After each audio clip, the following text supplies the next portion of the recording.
বড়াবাজার উচ্চতর মাধ্যমিক বিদ্যালয়ের প্রাক্তন ছাত্র সুধাংশু শেখর ব্যানার্জি প্রয়াত হলেন। জানা যায় তার আদি বাড়ি বামুনডিয়া গ্রামে। তিনি বামুনডিয়া প্রাথমিক বিদ্যালয়ে পড়তেন, তারপর তিনি বামুনডিয়া হাই স্কুল, এরপর তিনি এই বড়াবাজার উচ্চতর মাধ্যমিক বিদ্যালয়ে পড়েছিলেন। নক্ষত্রের পতনে অনেকটাই লোকসান হয়ে গেল পুরুলিয়া জেলা আদালতের। কি বলছেন আইনজীবী থেকে শুরু করে তার পরিবারের লোকজন, সমস্ত কিছু আমরা তাদের মুখ থেকেই শুনবো। বাবা সবসময় বলতো কোর্ট হচ্ছে মন্দির, কোর্ট ঢোকার আগে শেষটাতে বসার আগে বাবা প্রণাম করতো, আবার যখন ফেরার সময় বাবা ওখানে প্রণাম করেই বেরোত। আমি বাবাকে খুব কাছ থেকে দেখেছি। বাবাকে আমি গুরুদেব হিসাবেও পেয়েছি, সিনিয়র হিসাবেও পেয়েছি। বাবা আমাকে সবসময় বলতেন যে টাকার পিছনে দৌড়ো না, কাজের কর্মের পিছনে দৌড়ো, টাকা নিয়ে আপনার কাছে আসবে।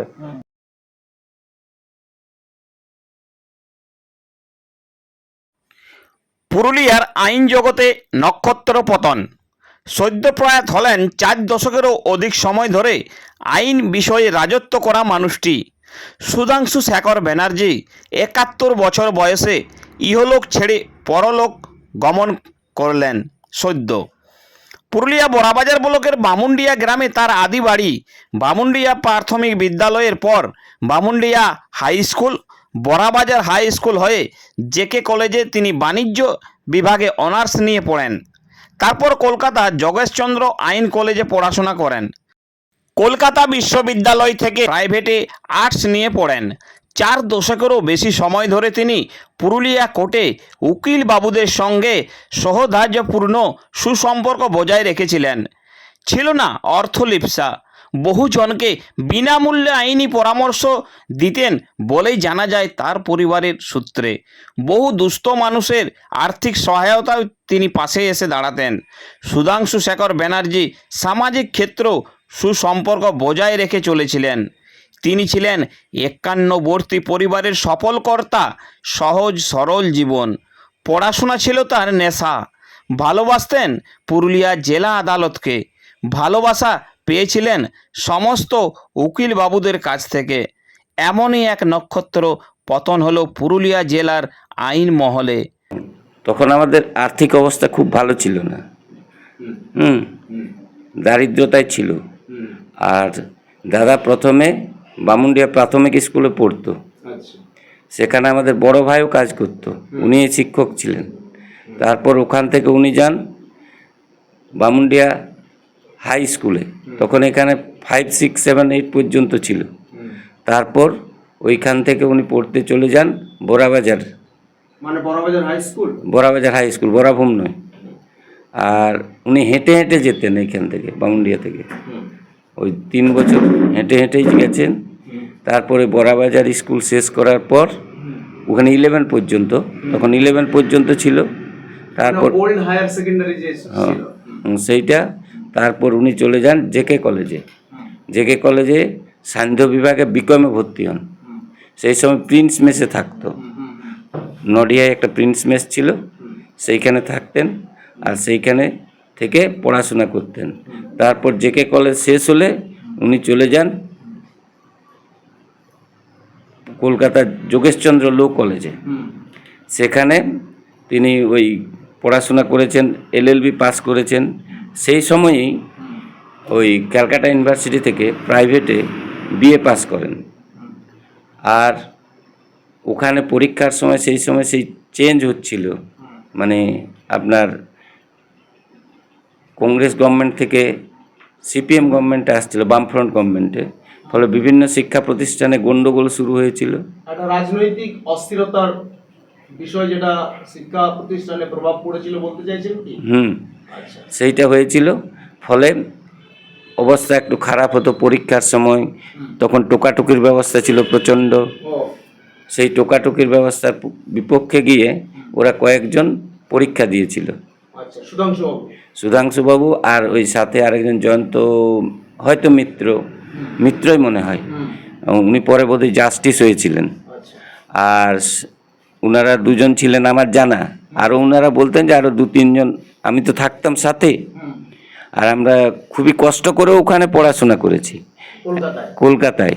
দাদা বহু দূর প্রথম জীবনে থাকতো আমাদের, যে ইনার কথা না বললে ভুল হয়, এমএলএ ছিল সনত মুখার্জি, তিনি প্রথমে ওনাকে থাকতে দিয়েছিলেন।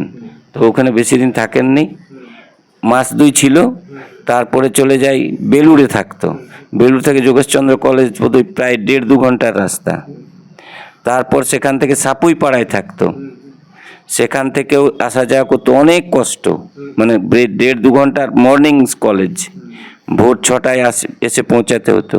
তারপর ওনার প্র্যাকটিস, আইনে আসা, পুরুলিয়া কোর্টে ওনার পদার্পণ, প্র্যাকটিস, এইটা থেকে এখন পর্যন্ত মানে মোটামুটি কত বছর উনি প্র্যাকটিস করেছেন? ওই 80-81 সালগুলোতে হয়তো জয়েন করেছিলেন, আমি ঠিক পারফেক্ট বলতে পারছি না। মানে মোটামুটি 42-45 বছর হ্যাঁ, 42-45 বছর হবে। আর এই বছরেই এপ্রিল মাস পর্যন্ত কাজ করেছেন। আপনার পরিচয় যদি একটু বলেন। আপনি সুধাংশু? আমি আমার ছোটদা, মানে আমি ওদের ছোট ভাই। আপনার নাম? গুরুদাস ব্যানার্জি। ছিলেন অতি ভালো মানুষ, গরিবের সব মানে কেউ গেলে ওনার কাছে গেলে অনেক পেত, পরিষেবা পেত ওনার কাছ থেকে, মানে যুক্তি পরামর্শ দিতেন এবং আর্থিকও কিছু সাহায্য করতেন গরিব মানুষকে। এমনি আমাদের চোখে ওনাকে এরকমই দেখেছি। এবার দুর্গাপুজোতে নাকি প্রতি বছর আপনাদের এখানে উনি আসতেন? হ্যাঁ, প্রতি বছর। এবছরটা আপনাদের তাহলে মনের অবস্থা কি? মনের অবস্থা একটু সবাই দুঃখিত আছি। হ্যাঁ, প্রতি বছর উনি এসে খুব আনন্দ পেতাম আমরা। এই পুজোর কত দিন উনি এখানেই থাকতেন ফ্যামিলি নিয়ে, খুব আনন্দ ছিল। একটা ওনার মধ্যে আমরা শুনতে পাচ্ছি যে সকলকে নিয়ে চলা, সমাজের সবার সঙ্গে সম্পর্ক রাখা, একটা মানে পারিবারিক বিষয়ের মতো উনি অনুভব করতেন যে গ্রামের আমার মানুষ সবাই আমার। হ্যাঁ, এই বিষয়টা মানে কিরকম সহযোগিতা বা বন্ধুত্ব বা মানে বিপদে একটা বুদ্ধি পাওয়া? অতি সহানুভূতি দেখাচ্ছেন। যে কোনো মানুষ ওনার কাছে গেলে, ছুটে গেলে উনি যতটা সলভ করার উনি চেষ্টা করতেন। হ্যাঁ, এবং তাকে বুঝিয়ে করে তার সব কিছু কেস মকদ্দমার থেকে যাবতীয় কোনো পারিবারিক বিয়ে বাড়ি কোনো কারো কেউ মারা গেলে ওনার কাছ থেকে সাহায্য কিছু পেত, এগুলো আমরা বিনজ্ঞ হিসাবে আমাদের পুরুলিয়া জেলাতে কোথায় জঙ্গলমহলে তিনি ছিলেন সিভিল ক্রিমিনাল থেকে শুরু করে ব্যাংকিং ম্যাটার, কোম্পানি ম্যাটার, মিডিয়েশনে ছিলেন, রেলওয়ে সংক্রান্ত বিষয় তিনি সরকারি উকিল ছিলেন এবং এজিপি প্যানেল লয়ারও ছিলেন। সহজ সরল এবং খুব সাধারণ পরিবার থেকে এসেছিলেন, তো তার মধ্যে সরলতা ছিল মনে। তার কাছে যদি কেউ সেরকম ভাবে আইনের সহায়তার জন্য আসতো, বিভিন্ন ধরনের জটিল মামলা মোকদ্দমা নিয়ে আসতো, সাধারণ মানুষ থেকে শুরু করে জুনিয়ররা এবং সিনিয়ররাও অনেক সময় আসতেন, তার সাথে আলোচনা করে জটিল থেকে তাকে কিভাবে উদ্ধার করা যায় সেই সমস্ত বিষয়ে তিনি পরামর্শ দিতেন। বাবা তো ফার্স্ট জেনারেশন অ্যাডভোকেট। বাবার গুরুদেব শ্রী অবনী বাবুর কাছে হাতে খড়ি করেন আইনি বিষয়ে। তো গুরুদেব বা বাবা সবসময় বলতো কোর্ট হচ্ছে মন্দির। আর বাবা প্রথম থেকে ওনার শেষটাতে কাজ করেন, ওখান থেকেই যা শিখেছেন বাবা ওইখান থেকেই শিখেছেন। তারপর রাত 2টো পর্যন্ত, 1টা-2টো পর্যন্ত বাবা পড়াশোনা করতেন প্রথম জীবনে। আমি বাবার মুখে যা শুনেছি, বাবা আমাকে সবসময় বলতেন যে টাকার পিছনে দৌড়ো না, কর্মের পিছনে দৌড়ো, টাকা গিয়ে আপনার কাছে আসবে। আপনারা দেখছেন বড়াবাজার নিউজ, সঙ্গে আমি সঞ্জয় চৌধুরী।